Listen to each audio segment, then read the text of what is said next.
Good morning friends, legal adviser के segment में आपका बहुत बहुत स्वागत है।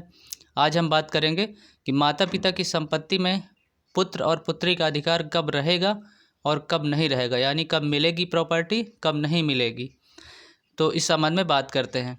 तो फ्रेंड्स, जैसे कि कोई भी माता पिता अपने द्वारा यानी अपनी कमाई से किसी भी संपत्ति को अर्जित किया है, यानी सेल्फ एक्वायर प्रॉपर्टी की है, अपने आप से खरीदी है, अपने आप से प्रॉपर्टी को बनाई है, तो ऐसी इस प्रकार की प्रॉपर्टी में किसी भी बेटा और बेटी का अधिकार नहीं रहता। अगर वो चाहें तो किसी को भी अपने अनुसार किसी को मंदिर को या मस्जिद को दान में दे सकते हैं, या किसी व्यक्ति को वो चाहें तो दान दे सकते हैं।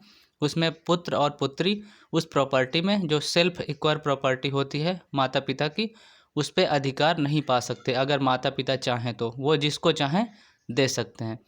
और बात करते हैं, यदि जो भी माता पिता हैं, जो उनके पास जो प्रॉपर्टी है, यदि वो प्रॉपर्टी उनके जो माता पिता थे, उनके माता पिता के मरने के बाद अगर उनको प्रॉपर्टी मिली है, तो उस प्रकार की जो प्रॉपर्टी होगी, यानी जो पुरानी संपदा होगी, और जैसे किसी माता पिता ने उनके माता पिता मरने के बाद अगर उन्होंने पाई है, और उस प्रॉपर्टी को उन्होंने जब मरने से पहले अगर किसी को भी वसीयत नहीं की, यानी किसी को वसीयत बनाकर नहीं गए, तो उस प्रकार की प्रॉपर्टी में बेटा और बेटी दोनों का अधिकार होता है।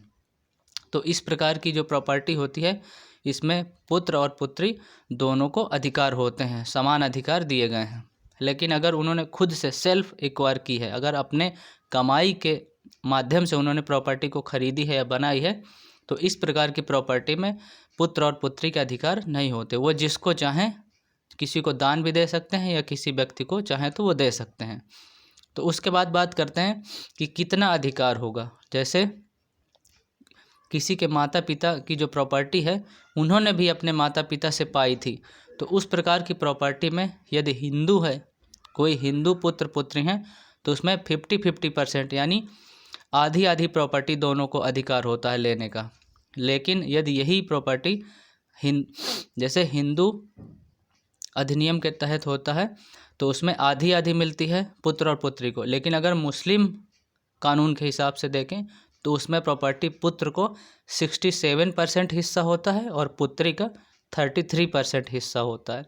तो इस प्रकार से अगर वो प्रॉपर्टी को किसी को वसीयत नहीं किए हैं, तो उसमें उनका कानूनी अधिकार होता है और उनको प्रॉपर्टी मिल जाएगी। मुस्लिम कानून के हिसाब से पुत्र को 67% और पुत्री को 33% प्रॉपर्टी उनको मिल जाएगी।